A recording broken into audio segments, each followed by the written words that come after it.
नमन सम्पूर्णमा हामी आज यस्तो प्रसङ्गमा चर्चा गर्नेछौँ। हामी आम मानिस सबैको एउटा सामूहिक गुनासो के हुन्छ भनेदेखि म दुखी भएँ, म गरिब भएँ, म एकदम होइन गए गुज्रेको भएँ भनेर हामी धेरैको, सबैको होइन, धेरैको एउटा आम मानसिकता हुन्छ। हामी गरिब दुखी पीडित मान्छेहरूको एउटा होइन आम एउटा समस्या हुन्छ। त्यो के भनेदेखि भगवान होइन, भगवान भएदेखि मलाई यस्तो दुखी पीडित, यस्तो चाहिँ नि असहाय होइन, फलानु त यस्तो छ, ऊ यस्तो छ, फलाना यस्तो छ, चिलाना यस्तो छ, तर म चाहिँ यस्तो किन होइन, मेरो भाग्य नै रहेनछ होइन, मेरो भाग्यमै लेखेको रहेनछ, के गर्ने, कर्मले दिएन। हरेक कुराहरू, धेरै कुराको हाम्रो गुनासो छ, सबैको होइन तर अधिकांश। हेर्नुहोस्, जो आम मानिस हुन्छौँ हामी, एउटा पीडित दुखी मानसिकताले ग्रसित हुन्छौँ, यो सबैको एउटा समस्या हो होइन। अब हेर्नुहोस्, भगवान परमात्मा प्रकृति जे भन्नुहोस्, तपाईँ कसरी मान्नुहुन्छ भगवान परमात्मा प्रकृति होइन, यो ब्रह्माण्ड जे होस्, जसरी मान्नुहोस्, हामी सबैलाई दिएको हुन्छ समय अवसर हामीलाई दिएको हुन्छ। तर हामीले के गर्छौँ भने हामी त्यो अवसरलाई हामी चिन्न सक्दैनौँ, त्यो समयलाई हामीले सदुपयोग गर्न सक्दैनौँ।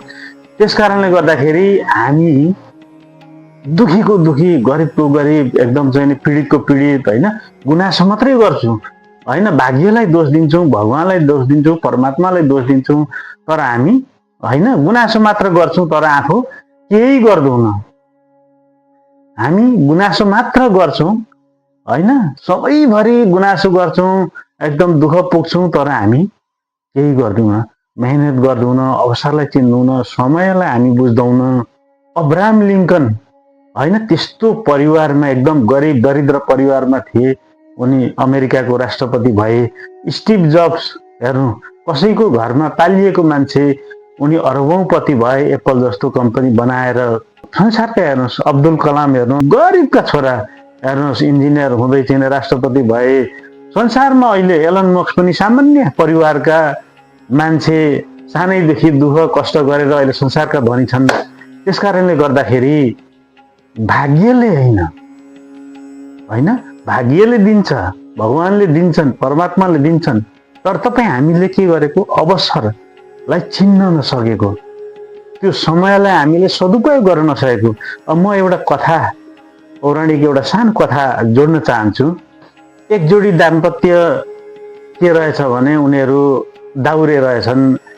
उनीहरूले उनीहरूको जीवनयापन चाहिँ दाउरा काट्ने, बेच्ने, लाने होइन, बजारमा लाने, बेच्ने, अनि उनीहरू गुजारा गर्ने गर्दा रहेछन्। गरिब एउटा परिवार होइन, दुईजना बुढाबुढी मात्रै रहेछन्, अलिकति उमेर लगभग अलिकति ढल्केको उमेर रहेछ। अनि सधैँ त्यो दिनचर्या गरिराख्दा रहेछन्। अनि उनीहरू चाहिँ एकदम शिव भक्त रहेछन्, भगवानप्रति आस्था गर्ने एकदम शिव भक्त होइन। अनि उनीहरू जङ्गलमा दाउरा काट्न गएका रहेछन्। अनि त्यही समयमा भगवान शिव र पार्वती चाहिँ होइन आकाश मार्गबाट विचरण गरेर घुमिरहेका रहेछन्। अनि तल ती दाउरेलाई देखेछन्, दाउरा चिर्दै भारी लगाउँदै गरेको देखेछन्। अनि पार्वती माताले भन्नुभएछ, हेर्नुहोस् त तपाईँको भक्त, ऊ त एकदम शिव भक्त हो, तपाईँको भक्त कति गरिब दुखी बिचरा जङ्गलमा दाउरा काटेर उनी आफ्नो गुजारा गरिरहेछन्। हजुर केही कल्याण गर्नु पर्यो, उहाँलाई केही धन सम्पत्ति दिनु पर्यो, केही गर्नु पर्यो भनेर पार्वती माताले बिन्ती गर्नुहुन्छ महादेवलाई। अनि महादेवले भन्नुहुन्छ, हेर पार्वती, उसलाई दिए पनि अहिले सम्हाल्न सक्दैन, उसले त्यो क्षमता बनाएको छैन, उसले चिन्दैन, उसको पूर्व जन्मको यो जन्मको उसले गरेको कर्म उसले भोग्दैछ, उसले काटिसकेको छैन। र उसलाई यदि मैले सम्पत्ति धन सम्पत्ति दिएँ भने पनि उसले चिन्दैन, उसले त्यो सदुपयोग गर्न सक्दैन। उसले त्यसलाई टाढीबाट उसले चाहिँ के गर्छ, तिरस्कार गर्छ भनेर पार्वती मातालाई भगवान शिवजीले भन्नुभएछ। अनि पार्वती माता अब अलिकति ढिट गर्नुभएछ, हजुरले उहाँलाई केही दया गर्नुपर्छ, माया गर्नुपर्छ, केही उहाँलाई चाहिँ उहाँको लागि चाहिँ सम्पत्ति दिनुपर्छ भनेर होइन बिन्ती गर्नुहुन्छ, अनुनय विनय गर्नुहुन्छ पार्वती माताले। त्यस पछाडि भगवान शिव भन्नुहुन्छ, ल हेर पार्वती, मैले भनेको विश्वास गर्यौ न, म तिमीलाई देखाइदिन्छु। पार्वती माताले अनुनय विनय बारम्बार गरेपछि अनि भगवान शिवले भन्नुहुन्छ, ल पार्वती हेर, म उसलाई दिन्छु धन, तर उसले चिन्दैन, सम्हाल्न सक्दैन। अनि दाउरा भारी बनाएर उनीहरू हिँडिरहेका रहेछन् होइन, गोरेटो बाटोमा आउँदै रहेछन्। भगवान शिवजीले आफ्नो शक्तिले होइन एउटा सुनको डल्लो चाहिँ ठ्याक्क अगाडि बाटोमा राखिदिनु भयो। अब दाउरे चाहिँ हिँडिरहेका छन् होइन, हिँडिरहेका छन्, आफ्नो सुरमा भारी बोकेर हिँडिरहेका छन् होइन। कहाँ के सम्झेर दुःख पीडा मनमा हरेक कुरा खेलाएर होइन, हरेक कुरा कहाँ सम्झेर हिँडिरहेका छन्। ठेस लागेछ सुनको डल्लोमा, ठ्याक्क ठेस लागेछ। ठेस लागेपछि अब उसले सुनको डल्लो भन्ने नै त्यो चाहिँ कल्पना पनि गरेन, ऊ पनि गरेन।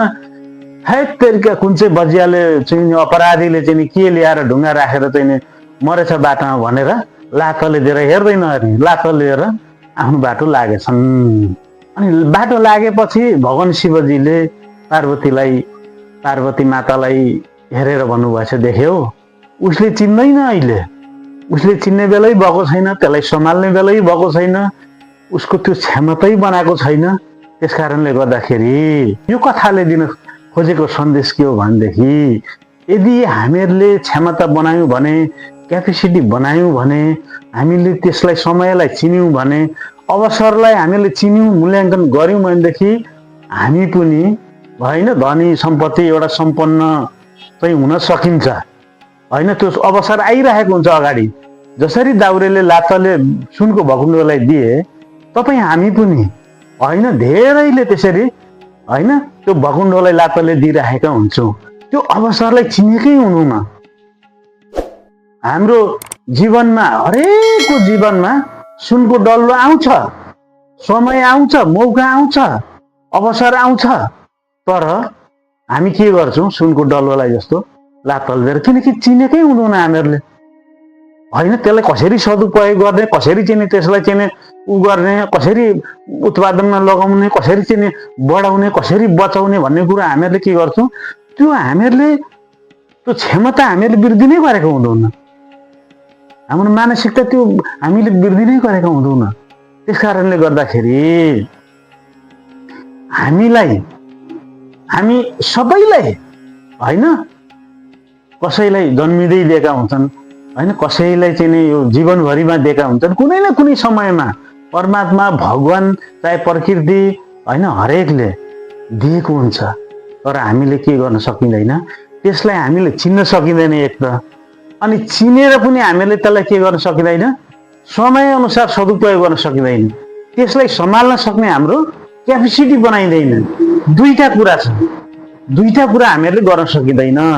एक त त्यो चिनिँदैन, त्यो अवसर चिनिँदैन, अनि त्यो अवसर आइगए चिने पनि हामीहरूलाई त्यो सम्हाल्न सक्ने हाम्रो क्षमता हामीले बनाउँदैनौँ। हेर्नुहोस्, त्यस कारणले गर्दाखेरि हामी दुखी पीडित गरिब, म यस्तो म उस्तो, म यो छैन, ऊ फलानाको यति, उसको यसो, यो यस्तो छ भनेर हामी गर्छौँ, त्यो होइन। हामी सबैलाई दिएको हुन्छ होइन, एक न एकपल्ट हामीहरूलाई सबैलाई दिएको हुन्छ। जसरी कथामा भगवान शिवजीले दिनुभयो होइन, सर्वप्रथम हामीले के गर्नु पर्यो, क्षमता बनाउनु पर्यो र अवसरलाई चिन्नु पर्यो, समयलाई चिन्नु पर्यो। यदि त्यो अवसर र समयलाई गलताइयो, लात्तले हानियो भने हामीले जीवनमा पश्चाताप गरेर जीवनभरि हामी दुखी पीडित, मलाई दिएनन्, भगवानले दिएनन्, मलाई यस्तो गर्यो, भाग्यले मेरो उसमा लेखेन, छैटौँमा लेख्दैन, हरेक कुरा अनि जानुपर्ने हुन्छ, आतेरौमा चिराहरू हरेक कुराहरू होइन। अनि हेर्नुहोस् है, आफूले क्षमता नबनाउने, अवसरलाई आफूले नचिन्ने, समयलाई सदुपयोग नगर्ने, अनि हामी के गर्छौँ होइन, मलाई दिएनन् कहिले दिन्छन् कहिले पाइन्छ। हेर्नुहोस् है, चिना ऊ ए हात ऊ ए हरेक ग्रह दशा सबै कुरो हेर्नुहोस् है, हरेक कुरा छ। अब यसमा नजाउँ, फेरि अलिकति ब्याकबाइटिङ गरे जस्तो हुन्छ। यसमा म गइनँ, योभन्दा धेरै गइनँ। त्यस कारणले गर्दाखेरि समय अवसर र हामीले क्षमता बनाउनु पर्छ, समयलाई सदुपयोग गर्नुपर्छ, अवसरलाई चिन्नुपर्छ र हामीले त्यसलाई सम्हाल्न सक्ने होइन, त्यसलाई ग्रो अप गर्ने हामीले क्षमता बनाउनु पर्छ। अनि मात्रै जीवनमा सम्पन्न हुन्छ, सफल हुन्छ हरेक कुरामा, चाहे आध्यात्मिकमा होस्, चाहे सांसारिकमा होस्, चाहे आर्थिकमा होस्, चाहे सामाजिकमा होस्, हरेक कुरामा अनि सफल बन्न सकिन्छ भन्दै सबैको जय हो।